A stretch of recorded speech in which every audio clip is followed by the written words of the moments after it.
Yo, people, another week, another episode. Welcome back to the Football Heritage. Me, your boy Josh, Denzel, and Ore. Sarah might be joining in later, so you man watch out for that. We'll talk about his team West Ham and what they've been doing. But yeah, you man know the usuals: like, comment, subscribe, and share with people. Been doing this for over a year. We're closing to nearly 100 subs. Help your guys get there, man. Help your guys get there because you know the word of mouth is powerful. So spread the word, spread the love. You know what to do, man. Hit the bell notification so that you're aware. Links in the bio.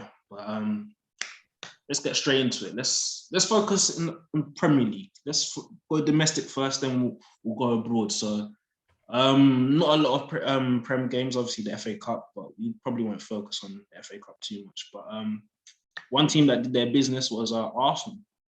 And, you know, they're looking good now. They're looking like, you know, they're starting to solidify themselves as the favourites for the top four now. Let's go to our Arsenal correspondent, Ore. No Ramsdale in the team. That might have been a worry, but, you know, you man pulled through. But what do you make of that win? And how does that solidify your hopes of a top four, would you say? It was a very crucial win, not just because obviously it helps our race in the top four and everything, but just because of how we lost to Liverpool during the week. I think just knowing that we can bounce back from a defeat is quite, something that's quite good to be able to have, because a lot of times Arsenal in the past, after like a certain defeat, it used to just kind of be like a mentality kind of thing. Like once you just lose one, you just, go into the next game not as amped or hyped up. But they went to that game very well. They started really well. I was very worried even before I knew Ramsdale wasn't in the lineup. I was worried about Villa because it's not a ground where you feel too comfortable going, especially Villa have been playing decently in the past couple of games. So I was a bit worried about, getting a result from there.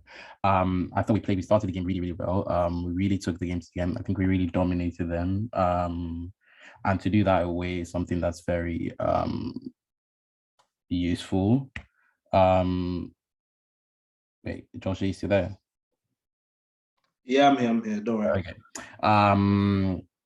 Yeah, and then also with Ramsdale being out, I think to be fair, having Leno as our second goalkeeper is actually pretty useful at this stage, because like obviously Leno, I think he's make those saves when needed. I think the main reason why Ramsdale was put in the lineup was because of Will Ramsdale offers outside just like saving shots. But I feel Leno is a brilliant backup to have.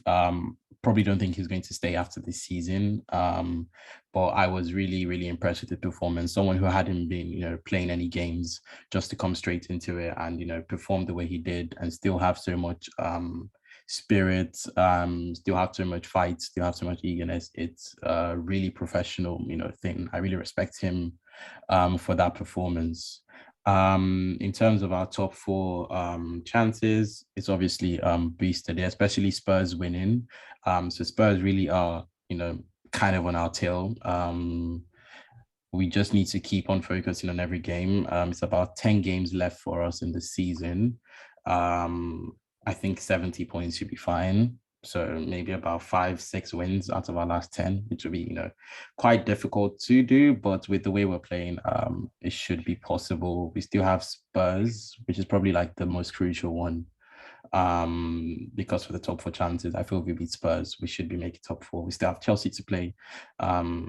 And, a couple games in and out of there, but we also still have United, actually, Newcastle, who have the good form. So there's still a couple tricky fixtures in there, but it's just about taking each game one game at a time and things like that. But the job isn't like done yet, but it's looking positive for now, and hopefully by or even before the final day of the season, we should probably know that we've made top four, preferably.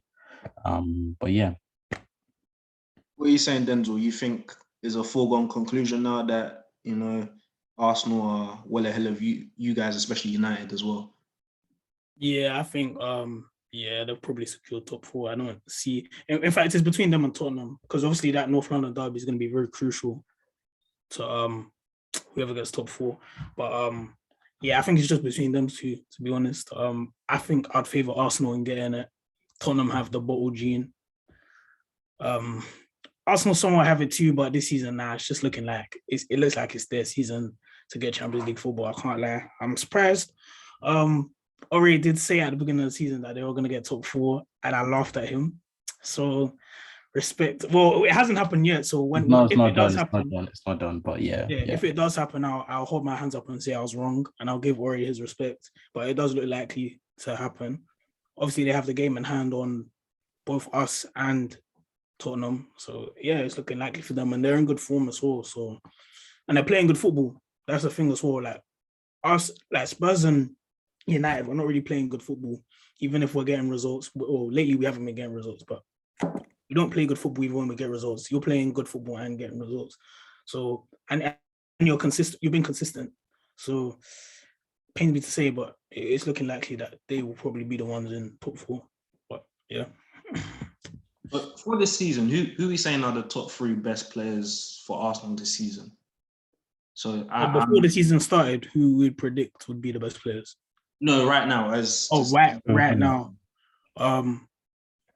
Yeah, I'll let the Arsenal. Okay. Saka, obviously Saka has to be in there.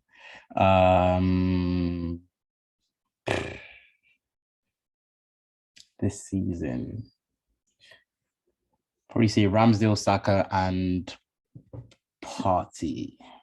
But it's tough because I do want to exclude Odegaard because I mean everyone has been really, really good. It's really hard to pick just three players, but I feel Ramsdale or Saka definitely have to be in there because I think Saka has just been very brilliant. Ramsdale's completely changed how we play out from the back, and yeah, I think the final one is probably between Partey or Odegaard for me. Denzel, you agree with that? Or? Yeah, I agree with that. Yeah. What do you make of the Foden Saka thing? Do you think Yeah, nah, let's not do that. Nah, I mean, relax. Okay, it's not like don't rub Saka out, but I do think Foden is a better player than Saka. I do think like sometimes, yeah, Arsenal fans do like to force some debates. But yeah, I do think Foden is a better. Not to take anything away from Saka. I think Saka is one of probably one of the top 5 under 21 players in the world.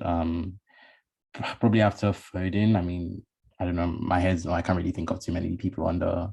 But yeah, but I just think Foden is just that tad bit, slightly better. But not saying that in the future things couldn't be different because Saka is working, really hard and keeps on improving every day. And yeah, there's also certain things that a lot of managers like about Saka. That he just has this certain, pizzazz to his game, more or less. But yeah, I would say Foden is a better player, but for now. Okay. It's just interesting because I still don't think Saka quite gets his plaudits, but you're starting to see that overall there is a respect that he's starting to garner. Because before people were saying he should stay as a fullback, which is nonsense. Yeah. But people are starting to say, okay, this guy is good, isn't it? This guy is good. Yeah. There's some certain like parts of his game that sometimes I criticize and stuff like that. But then I find myself just remembering that he's just 20. Like it's amazing that we're even having like this type of discussion as a starting player in Arsenal, on a top 4 charge right now. So like every single thing that is wrong with his game, it's only going to get better. Like he's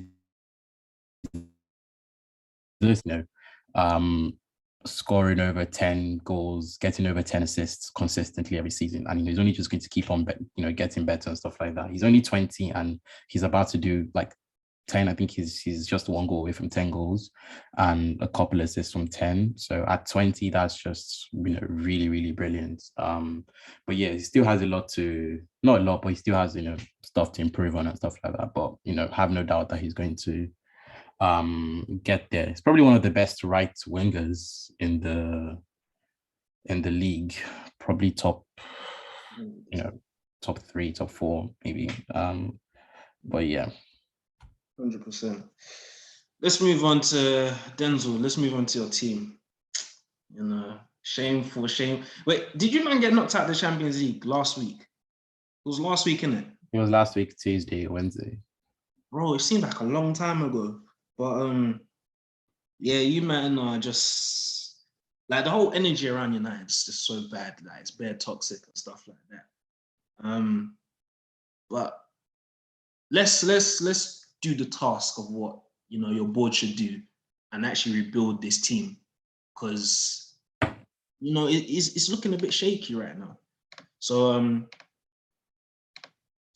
let's build this. So who's our manager first? Ten Hag or Poch? I'll be honest and say that I do not care. I care, but I don't. Between the two of them, I don't think there's a huge discrepancy. There seems to be this notion in the fan base that Ten Hag is the bold savior that's going to come and completely revolutionize Man United. I have a name for those people. I'm going to call them Tensexuals. It's actually ridiculous, the amount of dick riding that I'm seeing with Ten Hag. Like, I acknowledge that he's a good manager, but the dick riding is too much. Like, United fans, you need to chill out with the Ten Hag stuff. Like, he's a good manager, but they're acting like he's leagues and leagues above Poch, and he's not. I'd say they're both on a similar level, to be honest. I feel like people use the fact that he manages Ajax and Poch manages PSG to try and rob Poch out, but we've seen Poch at Southampton do a good job. We've seen him at Spurs do a good job. Obviously, they try to do the no trophy thing, but Eredivisie, it's kind of, there's only a couple of teams that compete in the Dutch league. It's a very good league, but let's be honest, like it's Ajax, Feyenoord, or PSV most of the time. Yeah, so I don't really mind too tough who comes in. Not to forget Ten Hag also bottled a 3-goal lead against Poch. Exactly. People got to realize that. Yeah, I don't have an agenda against either of them, but I'm a bit cautious with the whole dick riding thing that's going on with Ten Hag. If he does get the job, I'll see how I'll support him. I always back the manager of United, but I'm not gonna be like Licken even got the job. Like, he needs to chill out a bit. But yeah. No, that's fair enough, man. 100%. To be honest, with Poch, I think as much as he hasn't elevated PSG, PSG is kind of a poison chalice in a sense where I think even Tuchel was saying about, you have to deal with more than just the players in the club. There's so many other things that are working. And you look at in any working environment, that is not optimal to helping you succeed, having so much issues that you have to deal with. So the reality is with Poch, even though you can say he's underwhelming at PSG, like there is a lot of context you have to play with that. But I'm not really too well versed on which is the best option. So maybe I'll take Denzel's take of similar level, but you can say Ten Hag is probably more the philosophical manager in a sense, but I don't think there's a clear winner in a sense, if you get me. But Denzel, you still riding with the DDG hype, or I've heard talks that apparently if Ten Hag does come in, he'll probably look to replace De Gea because apparently doesn't suit his style of play or something like that. But yeah, we'll go with David De Gea. What is this lineup for next season? Yeah, let's do the lineup, man, for next season. Me personally, I'll go Henderson. I think Henderson is the type of keeper that he would like, but it's up to him. What they should actually do, if I was the manager of United, would be to get rid of De Gea. If Henderson doesn't want to stay as a backup, then let Henderson go and get a new keeper. Henderson is good at playing out from the back, but his shot stopping is also very, very questionable. So yeah, like I mean, obviously, like if you played Henderson in your system, like you would probably concede less shots, because better with his distribution and everything. But sometimes his shot stopping hasn't been very convincing for me. Like I wouldn't want him to be like the main keeper for United. So I mean, even just letting De Gea go, not even just like because his distribution isn't like good, but also just because of his wages as well. And he's more or less undroppable as well. Like you can't put De Gea on the bench. You can't put a 350k player on the bench. Like you can't just do that. Like, so letting De Gea go probably just like the best and move in terms of everything, like financially, rebuilding everything. And De Gea is also old as well. I think he's like, He's not old. He's only 29. Is he 29? Yeah, He was 30. He's like, wait, let me check this because he's not as old as people think. Yeah, not old, but like, let me check that. He's 31. Wow.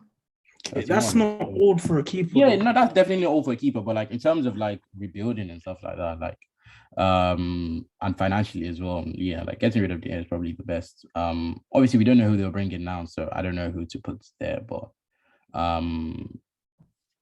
also depends on the manager that comes in. But yeah. Question with De Gea though, if he was to leave, where would he go though? I don't know where he goes. Because either he will take a huge drop in his salary, because you see any club offering him more than 200, 250k. Italy, he could go Italy. Maybe. Where though? That's the because I think Inter are getting Onana. What about AC? Who have AC got in a go? Magnon's better. Magnon's Magnon for they don't need him. I mean, I can't really think of anywhere he could go to. Roma? Who's Roma got? Patricio. I don't know if they could afford those wages though. Yeah, they probably couldn't. Probably not. Yeah, you have to be a club that can afford his wages and also do not mind a keeper who isn't the best at his distribution. And that is a very, very, very, very small list of clubs. So I'm sure he's very comfortable in United. Like getting rid of De Gea is probably going to be very hard in its own. Like it will be a very tough. I don't know how many years he has left on his contracts, but he's not going anywhere. It's going to be hard to get rid of him. Like if I was a keeper, I don't want to go anywhere either. I was a keeper in United on 350k, I wouldn't want to go anywhere. That's going to be another story in itself. Left back. This is actually very dependent on the manager because if Poch does come in, it will be Luke Shaw because obviously they were together at Southampton. I think Luke Shaw is better than Telles. 100%. So yeah, I think we'll go Shaw. I think Shaw. 100%. Obviously, Poch might play 4-2-3-1, but he might play 4-3-3. Should we say 4-3-3 will probably be the constant? Yeah. Okay. So sure. Do we think he'll buy a centre back, or should the new man buy a new centre back? That's the question. I think with Ten Hag, he will try and bring in a centre back. Just he needs with his system, it's a bit more fluid. He'll need like especially with like the press, he'll need a defender who's a bit more mobile than Maguire. So he'll probably look to bring in another defender to go alongside Varane. I even think Lindelof suits Ten Hag's style of play more than Maguire does. So if he's got balls, he'll drop Maguire.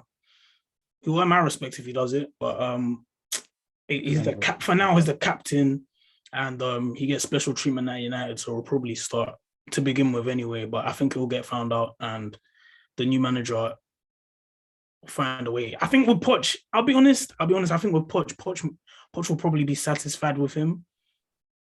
But I'm not sure about Ten Hag. I think Ten Hag might look to get rid of Maguire. But, yeah. Varane definitely starting. Varane's starting. Varane stocks, no, not Varane. Maguire stocks has really crashed, bruv. They've crashed. They plummeted. I still think he's good. I think he's good. I think he's not bad. He's just he's not good enough to be a captain of United, and he's not good enough to be even starting. Lindelof has been better than him, arguably, this season. Lindelof is very good with his distribution as well. The argument that people use for Maguire is that obviously he's a good defender, but he hasn't even been doing that properly this season. So why is he playing ahead of Lindelof? I don't understand. What about you? Yeah, man, Maguire. I think Maguire is on a bad form, definitely. And then obviously like the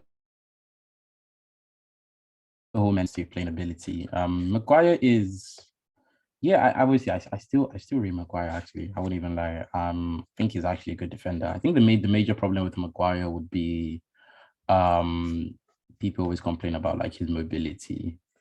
And actually, as bad as I don't think it is, but like I just feel like this season he's just been poor in general. Like there's no other way to really say it per se. Like I don't think Maguire is a bad defender. I think he's really just having a bad run of games. And the thing is that like at this level, you're not able to have a bad run of games, as bad as it sounds, but you especially as the main centre back for the captain for a club like United, like you aren't given the license to have this long of a bad form.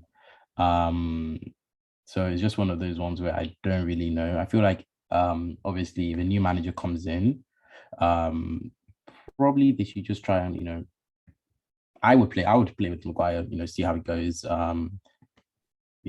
But all in general, like if he keeps up the bad form, then it's one of those ones where you just have to kind of get rid of him. But yeah, I never really believe like a player just like loses all their ability. And Maguire was good for the most part of last season. Had a very good Euro, so he's capable of being a good centre back. Like we've seen that. So he can't just wake up one day and suddenly be terrible. But yeah, I think we'll just see how it goes for Maguire. But depending on which manager that comes in, I don't know, but replacing him in its own is already hard enough. So it's quite comfortable to just keep him. They might bring in a new centre back and just try and rotate. But yeah. You know what? Let's just do it based on our joint preference of what I've seen talks about a Kanji to United. I saw something about that as well. Yeah, I've seen reports about that. I think that's a safe option because it's not going to cost too much money, and if it doesn't work, it's not a flop because if you haven't chucked money at it, and they can ease them into the side, like what Liverpool are doing with Konate, you can kind of do that, I guess. Centre back shopping is very hard though. Yeah, it is very hard. Like to be fair, like shopping for any position is quite hard, but yeah. Let's just keep him in there. So would Varane partner him? Would we say for the foreseeable future? Right back. This is a tricky one. I personally prefer Wan-Bissaka over Dalot, but for some reason people seem to be preferring Dalot. So I prefer Wan-Bissaka personally, though. I'd replace both. If that was me, who do we go for then? Who's available? Who's available? It depends. He might want to play a more inverted right back. So if he did... Wait, who are we talking about when we say he? Oh, I was thinking about Ten Hag. Okay, so Ten Hag, because it looks like the reports are saying that he's the preferred candidate. So maybe it's leaning towards Ten Hag at the moment, I guess.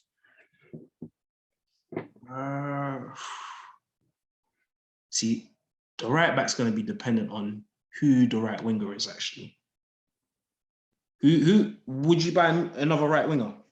I think we'll be in for another right winger because of obviously the whole situation with So yeah, probably Rashford goes then. Rashford isn't going. I think he's gonna play a fluid. I'm saying he again.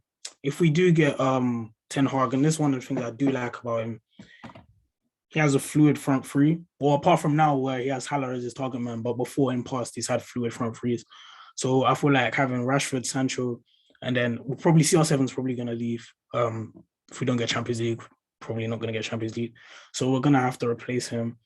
I think he'll look at a fluid front three that are interchangeable with each other. So I feel like Rashford does fit into his system. You know, I would put Wan-Bissaka right back. Yeah. Do you know? There's something that's actually really like funny, and I'll give myself a lot of credit for this. But before the season, like that particular back four as it's lined up right there, Shaw, Maguire, Varane, Bissaka. There were not only United fans, but there were sports pages, there were the general media that were, saying that, that is, a very crazy back four. Like, this is what United are lining up for the season. Shaw, Maguire, Varane, Bissaka as their back four. It seemed like, a very good back four, basically. And I'm not actually going to disagree. I do actually think it's a good enough back four. But the problem was with Ole, and that was with the defensive structure, which they never really had. So you could potentially actually have four very bad defenders and still coach a decent enough defensive structure. So it's really more focused on what the manager can get out of the players rather than the individuals themselves. And a lot of people like to focus on individuals, which is what people were doing before the season. With Ole Gunnar Solskjaer, they're saying, Shaw is a good defender, Maguire is a good defender, Varane is a good defender, Bissaka is a good defender. But it's not really just about how the individuals are, it's more or less about how coherent the whole defense is. So any good manager to me should be getting the best out of that back four. They could obviously make some tweaks to that, bring in a couple of players to, stir things up. But like on a good day, that is there's no reason why teams like Brighton and stuff should be conceding less goals than that defense. Like Brighton do not have better individual defenders than these defenders. So it's really all about the structure at the end of the day. And I think that back four is more than fine. Obviously they can try and build on that because that's nowhere near a title winning defense, but for now it'll do. Let's move on to the midfield, the sixth position, something that United have been lacking for a long time, especially now since Matic has been declining. Any options that we're thinking about in particular? Two that I think United should be looking at in the summer window. Tuchemini from Monaco. I don't think United are ready for just one for that for this type of formation. A singular, yeah. For a single DM, yeah. You think double pivot is probably best? I think a double pivot is like the safest way to start for any manager, really, because you need to kind of get to know and trust your team more. But throwing just any player there, it's a lot of trust for just one player, because one that line is bypassed, it's like just straight to the defense. I'll say Tuchemini. Tuchemini is actually, he's a good player too. The thing is that out of Fred and McTominay, would they? I mean, probably Fred actually plays in there with him. Yeah, I think there's two options that you could look to bring in. There's Tuchemini, and then I think there's a H in it. There's Tuchemini, and then there's Tuchemini, whatever you pronounce it, and then Ruben Neves possibly as well. But I feel like Wolves will demand a lot of money for Neves. And one thing that I don't want to see this window is any big money, big name. I don't want to see any big name signings. I don't want any big name signings. I want signings that we can look to build with and signings that can progress. I don't want none of that big name nonsense. It doesn't work. We've tried it since Ferguson retired, and it's been a shit show every single time. So I'd rather just get players that fit the personnel that the new manager wants instead of just getting a big name player. So I think Tuchemini is a quality young player, and he can mold into something great. So yeah, I think that's a good option. My thing with that is then why would you need Fred? Because Tuchemini is kind of like a complete midfielder where he can win the ball back. Obviously, this is based on just what I've read and heard about him. I haven't really watched him enough. He's quite a complete midfielder. I don't. What's Fred really gonna offer there in that sense? Be a Chris. box to box, really. Yeah. I mean, that's the same role he plays for Brazil, which is probably what he actually is, not a defensive midfielder. Because he plays with Brazil with Casemiro, who Casemiro sits deeper. Fred kind of has more of a license to go between box and stuff. I don't know, just putting Tchouaméni just in there by himself, right? It's really, because who would you put in the two people above him? I mean, they would have to be fairly attacking minded.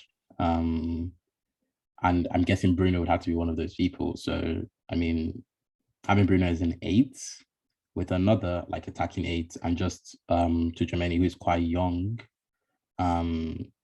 is just like a really experienced 6, so to say. But there are not that many experienced 6 in the world right now. It's true. It's true, man. It's true. Is Bruno gonna be 10? I mean, Bruno has to be 10, I guess. I think it depends on the manager again, because obviously Ten Hag loves Van der Beek at Ajax, so he may try and put in Van der Beek because he knows him. But you can't drop Bruno. I don't think you can. That'd be a very ballsy move for a manager to come and just drop Bruno straight away. Apparently, he's quite untouchable right now, anyway. So yeah, I imagine. With the midfield, like for the options, another player to look at is Kobe Mano or Kobe Mano. I don't know how you pronounce it. Yeah, he's one of the players from the academy, 16 years old. He looks to be a good player. That. Oh, is he the guy that he plays like Pogba? Yeah. Oh, I saw a clip of him. Yeah, he looks quite good, honestly. Yeah, so maybe he'll probably maybe in like a year or two, he can start giving him some minutes. Maybe give him a glimpse of the first team. Maybe give him his debut next season. In fact, you can even do it this season because we have nothing to play for, really and truly. So yeah, he's one to look for as well. But yeah, I think Tchouaméni and Fred is a decent midfield. It's decent. See how they match. It's decent and it's realistic as well. Because I mean, it's not like career mode. Like United aren't going to like replace the whole. Yeah, and we don't need to be fair. I don't think we need to. Right wing. I think it will start off with Marcus Rashford. I even forgot about Martial. Martial's a loan deal. Oh, he's on loan. That's true. He's not even gone yet.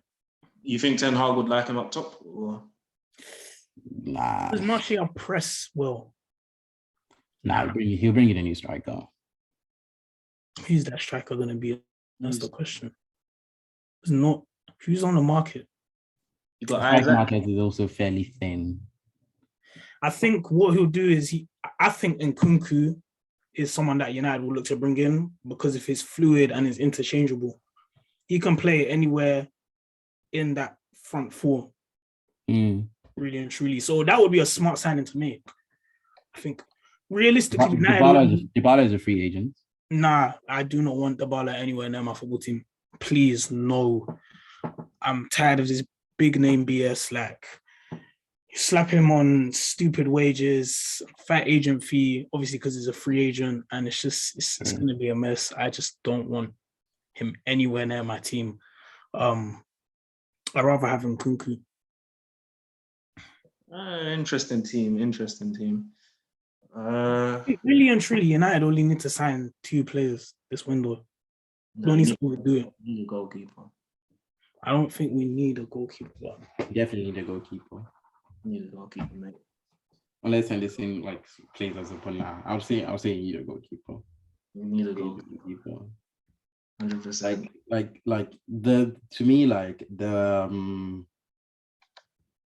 There was this tweet I saw on Twitter that I really like. That the best way to judge a manager is from the striker he wants and the goalkeeper that he wants. A goalkeeper begins your attack, a striker ends it, and it's more or less the fundamentals of football. And if your goalkeeper cannot begin your attack, then why do you have that goalkeeper? I don't know. It's interesting. Look, we're gonna do more squad building, but maybe we'll do that another time. I can't bother to keep doing that. let's go to Champions League, man. Let's go Champions League. Let's look at the draw. Yeah, I even forgot about that. Benfica, Liverpool. I haven't watched Benfica this season. I'm surprised that they beat Ajax. Yeah, you don't need to. Liverpool win. Yeah, they might as well. Just leave that one. Let's not try and be. Yeah, let's not try to be edgy. This is Liverpool in that. I mean, if Benfica win, I'll be very, very, very, very surprised. But 100%. Never know. It's Champions League. Anything can happen. But I definitely think Liverpool should be winning that. Mm-hmm. Man City, Atletico. Man City are overwhelming favorites, but it could be one of them games where this game can go either way. Yeah, It can go either way, and it's either one or the other. It's either City demolish Atletico, or Atletico sneak in like a very, very dodgy result, like they did against us. Yeah, yeah, to some extent. Yeah, I feel like they'll do what they did against us. They'll try to anyway, but City are way more organized than us. Yeah, City are way more organized. City have they have their outlets, they have everything, they have like their structure. Like Atletico wouldn't be able to like keep up the pressure. Like once City just keep on mounting it, like it should be a City win ideally. If City don't go through, then Pep's in trouble, you can really question Pep's time. Because that would be since 2016. He hasn't. I mean, this season is even very vital that he wins the Champions League again. Because I mean, that's more or less his target every season now. 100%, really. Imagine he's been how many seasons now? He's like 5th or 6th. I'm not sure. So he came in 2016. Yeah, it's been there for a minute. So 16-17 was his first season. So no champs. 2021, and we are in 21-22. So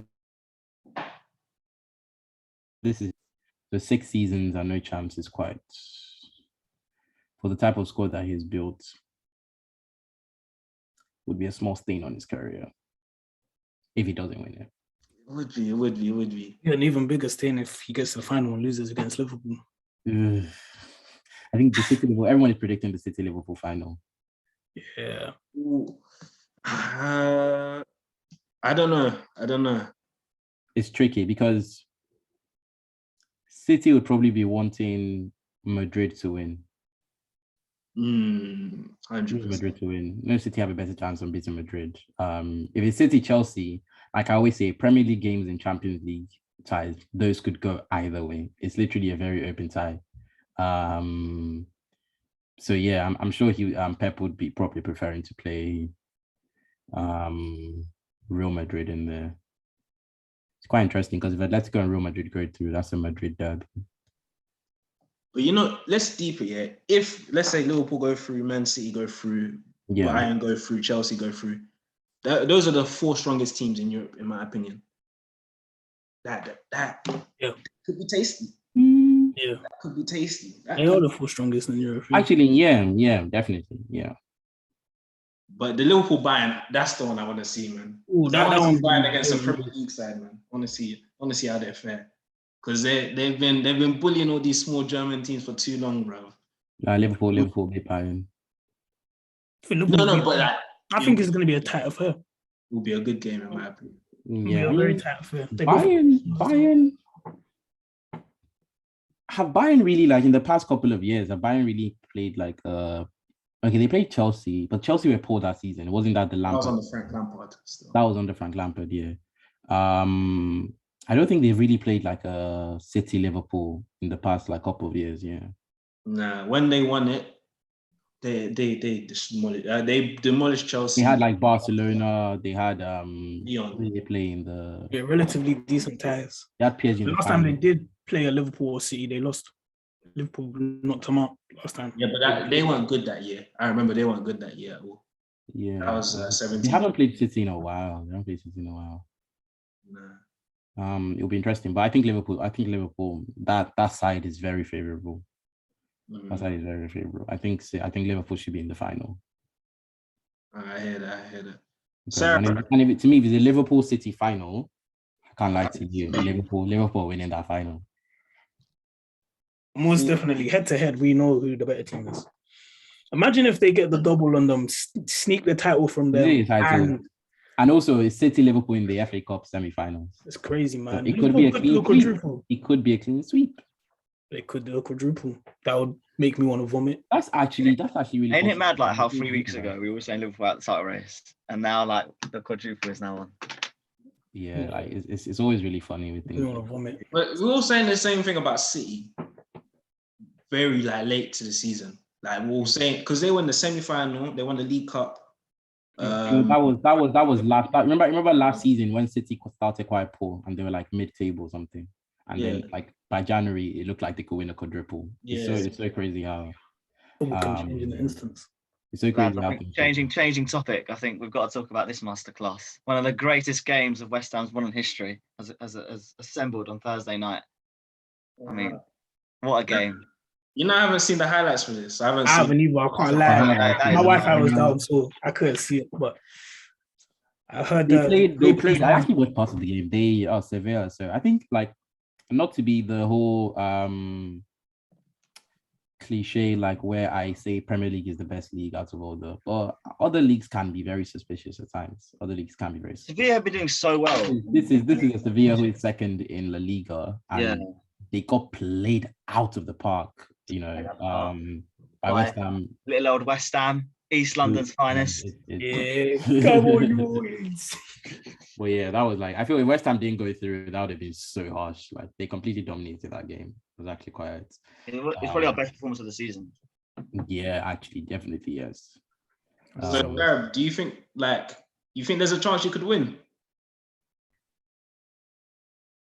Bro, I mean, Leon knocked out Man City last year, didn't they, or the year before? So, but I don't know. There's a chance now, but we're on Barcelona's side of the draw. So, Barcelona don't want that smoke. Barcelona don't want that smoke. Barcelona do not want to come to Stratford. Craig Dawson be bloody loose like Dembele. You know what? I think it would have actually been very possible if West Ham were meeting Barcelona in the final, because you know finals could always swing either way. Yeah. But if they're going to have to play Barcelona home and away, but I think it's semi-final. There's a chance with the form Barcelona is on, it's going to be very, very hard. Yeah. Very hard. So if it was to happen, imagine you guys playing Barcelona in the final. Mate, crazy. Stuff of dreams. I'm already like, we're all trying to get tickets for Lyon away already. Like it's crazy. Away, you're but we're all trying to get like Eurostar to like Lyon, just see that what happens. But the allocation is going to be tight in terms of tickets. Fair enough. But you're going to be there at the London Stadium for that. Yeah, I'm going to be on that. Come on, you Lions. Are Barcelona the only team that's like very clearly, obviously better than West Ham? Leipzig. Yeah, Leipzig are there too. Ooh. Yeah, and then Kunku's on fire. That's what we were talking about him earlier. Yeah, same it's tricky. Yeah, it will be quite hard for you. Imagine they beat Barcelona in the semis and use the finals. They could. It's very possible. That'll be painful. But yeah, it's actually quite possible. Like I know obviously Barcelona came off a 4-0 like win in El Clasico and stuff, but I mean like their West Ham could definitely still take the game to Barcelona if it gets to that stage. Like personally. But Xavi's done well. Like he's done very well considering when he's come back. Should we talk about that? Because I think Dembele like has really like since his like comments with like Xavi like sticking up for Dembele with all his contract bullshit that's going on. Like he stepped up. Like the assists have been crazy. I think he's got like the most assists in the Liga, and he's only played like 700 minutes. Wait, he's got the most assists? He's got the most assists in the Liga or something now.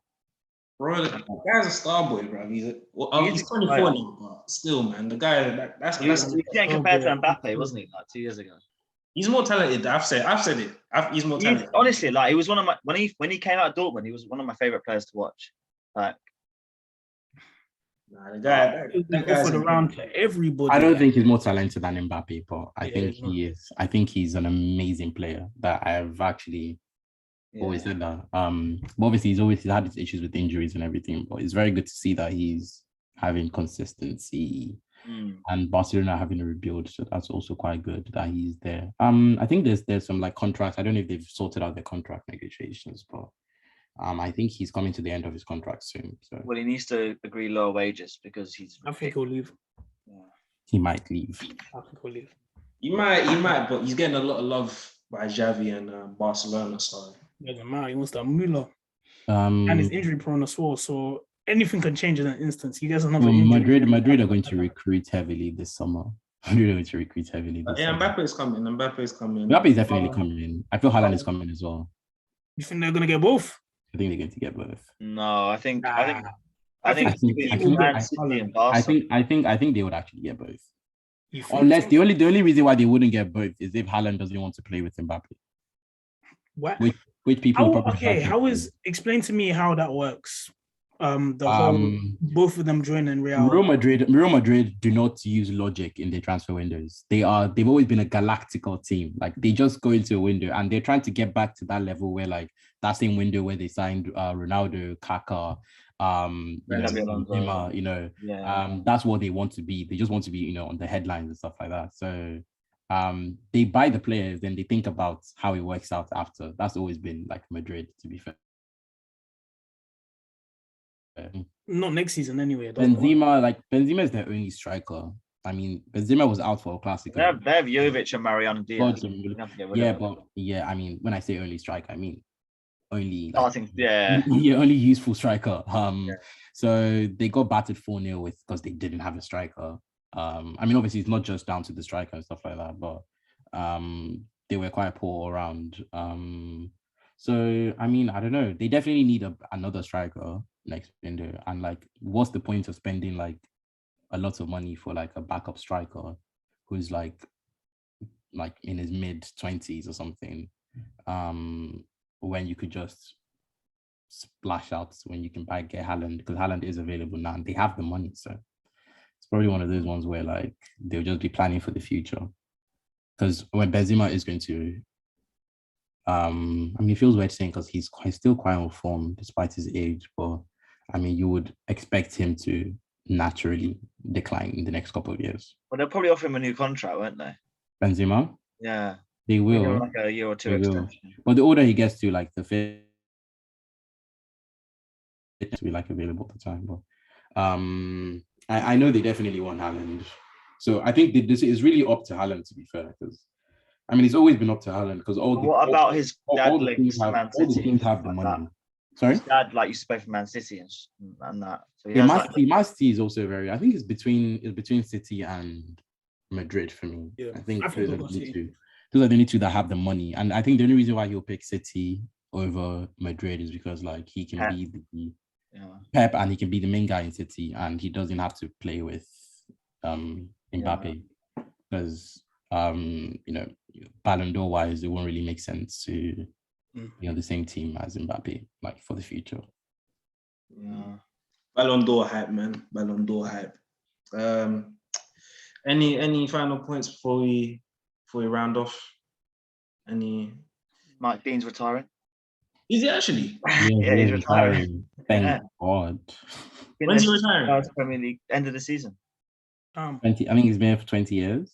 Yeah, he's been there since the start of the Premier League, hasn't he? The evil is done is enough. I'm joking. Actually, I don't mind him, No, that's Premier League. He's a funny guy, man. Inflation's insane. At the end of the day, you have to call him a legend still because of how long he was, everything and like his impact and stuff. But he should be on the cover of FIFA. Mike Dean. I've got another point. I think Wan-Bissaka should just switch nations because of England violated. They're picking Mitchell and Walker Peters over him. Yeah, he needs to switch allegiances. He should have switched a long time ago. Yeah, he needs to switch. A long time ago. It's Congo, right? The England squad is a bit sus. How did Congo even do in AFCON? Maybe we can cover that in the next episode. Sorry? Qualify. I don't think they qualified. You think they qualified? They didn't qualify for AFCON, did they? They did not. I don't think so. They're crap at football. Why are we laughing like this, man?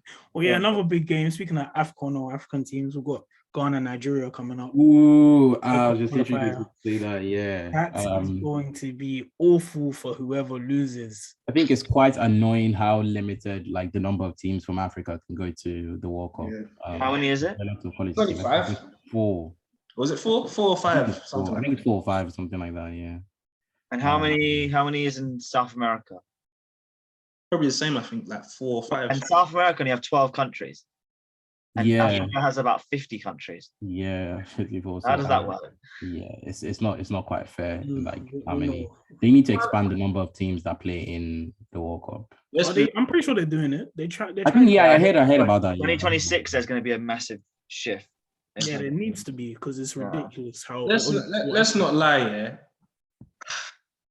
I don't want to be the guy, but it's like no African team's doing anything, man. Nah, no, you can't say that. You can't say It's that. not even about winning it or anything. Like it's really like, as much as like I don't want to be like but like it's vibes really. Like seeing like a lot of countries, like seeing their country play in the World Cup, like it's it's really just a dream. Like so sometimes not even like about like, it's more or less like, why do we say like why do Norwich and all these teams, why do they try and come into the Premier League every season if they know they're just going to get kicked out? But everybody still wants to play in the Premier League. You still want to see your team go up against like the very big teams and stuff like that. So I do agree with what you're saying. It's just that if we were more serious, innit? Like if all African teams were a bit more serious, I would be like, yeah, innit? Like let's go. I don't care about winning, but the fact that that we've got the structure in place, let's go in and let's see how good we are. The fact that we're so crap, so disorganized, it's kind of like. But we've seen examples in the past where African teams have done well. Obviously, there was Ghana in 2010. Ghana, yeah. Ghana in 2010. And these countries going into the World Cup, like players from their countries will get scouted because they get more, popularity based on the World Cup, and then it leads to more people getting like the reason why like there are like a couple Nigerian players in Premier League is because like Nigeria is a very popular country in terms of football and everything, and we're always out there. So it's one of those things where like it can be the start of something if FIFA allowed more African teams to participate in the tournaments. But I get you that, like, yeah, obviously, like, a lot of teams and like clubs are disorganized. Like, even like financial, worries. Like, some clubs they even pay their managers and stuff like that. Some countries don't even pay. Saying that they're doing what's it called? They don't want to go to the World Cup because they're not getting their bonuses. They're not getting it. Yeah, they don't get paid. It's always a bit complicated. But yeah, they need to also be like, they also definitely needs to be a change in like the African culture of like football and stuff like that. But probably not even just football. I think that's even more into like a political landscape. So like in general, like. Sarah, we're waiting for India as well, bro. We're waiting for India. Oh, mate. Sunil Chetri, our greatest player, is going to retire before we even make a playoff. I don't even know who that is. He's got more goals than Wayne Rooney. Really? Yeah. He's like the 5th highest international goal scorer of all time. Is it? Who's he playing against? Probably like Cambodia. Vietnam, Cambodia. Oh. Speaking of World Cup qualifiers, I think Italy and Portugal. I think that's been changed though, hasn't it? Like they're not actually going to face each other. What? Apparently they could both qualify because of Russia's involvement. Oh, damn. Wait. Ronaldo finds a way. Ronaldo qualify for the World Cup. But there's a chance both of them might qualify. Well, it depends if they book it to their final. Denzel, you better tell your GOAT to be there. Oh, Ronaldo always. Wait, was one of them meant to play? Because they're not. Isn't there 2 rounds? It's not Italy v Portugal, is it? Yeah. There are 2 rounds. Yeah. So No, it's Italy versus Portugal. No. There's a tie before. So Italy are playing a team, Portugal playing another country. Yeah. So everyone was expecting both of them to make the final. But if one of those teams was one of those teams Russia? I don't know. I think so. It might have been. Okay, let me actually search quickly. Oh yeah, because of the Russia team. But then I saw something on merit based on their like FIFA ranking or something. They might just put them both in. I was like, that's not fair. Nah, that's not fair. That's UEFA. We talked about it with the Super League thing as well. UEFA are a massively corrupt corporation. Because even with was it UEFA or is it FIFA for this? FIFA, isn't it? Oh, it's UEFA's coefficient, but it's FIFA's. Yeah. Okay. Oh, okay. So it's FIFA. But UEFA are doing that thing with the Champions League as well. Where is it next 2024? It's like a table, isn't it? What? Yeah. No, you go through based on merit. Oh, really? I thought it was just one massive table. Now you go you qualify based on your previous history. No, they have 2 spots for that. I know what you're talking about, but they have 2 spots. So say for example, if this season was the 2024 season, even though we've been crap and we're not going to get top 4 most likely, we would still get Champions League because of our history. But ain't it meant to be like you play like 10 games? About the Super League for. Pardon? Isn't that what people were complaining about the Super League? Yeah, but the Champions League are doing the exact same thing, but because of this UEFA, they've somehow managed to slip it under the radar, but in reality it's stupid and they're hypocrites. I think what we're just realizing is just how you can say corrupted football is nowadays, but football sold its soul, it sold its morals a long time ago. Yeah. We look at the fact that the World Cup is in Qatar, you know, the human rights things and stuff like that. No one ever talks about it though. No one ever talks about it. It's just, I don't know, man. It does get to a point where you kind of look at football and think it's not quite the product that it once was. Or maybe it's just showing its face for what it really is. Yeah. It is kind of demoralizing in a sense of how it's going, in a sense. Yeah, no, 100%. Like the future of the sports is looking quite bleak. Yeah. Well, that's why Gary Neville's obsessed with an independent regulator that regulates all the owners, chairmans. Yeah. Money's coming from. I don't know. That's just gonna get bare political on whose side you're on, isn't it? Sarah, but I just checked. Poland have been given a bypass. Oh, really? So they've qualified. No, they've been given a bypass into the next round because they were going to face Russia.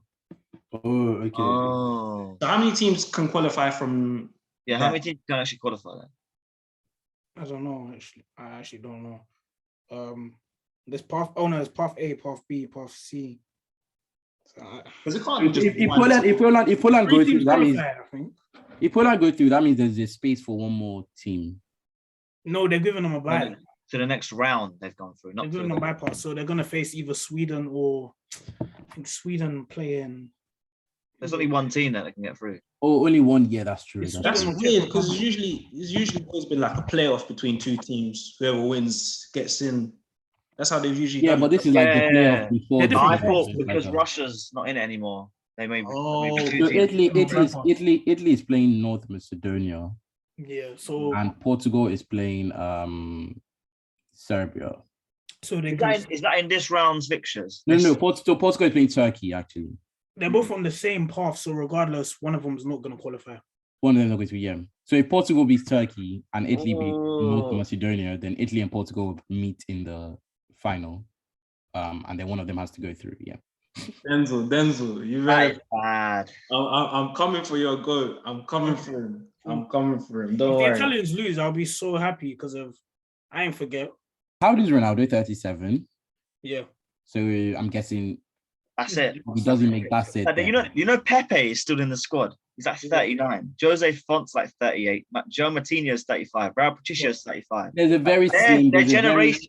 That generation is going to just stop. There's a very slim chance that he will still be in the next World Cup, but I don't think so. I think slip into the Euros. It can be based on the Euros, maybe Euros possible. Maybe Euros, yeah. 39. Well, probably wouldn't be like. The thing is that could you put Ronaldo on have to bench him? Because would you really want him as a 39-year-old to be the main? Yeah, no, you don't want that. Yeah. You don't even want him at 37 now, so you get what I'm saying, bro. Yeah. I feel like he's gonna come through. Like Ronaldo, the best thing for Ronaldo is to just Shut up.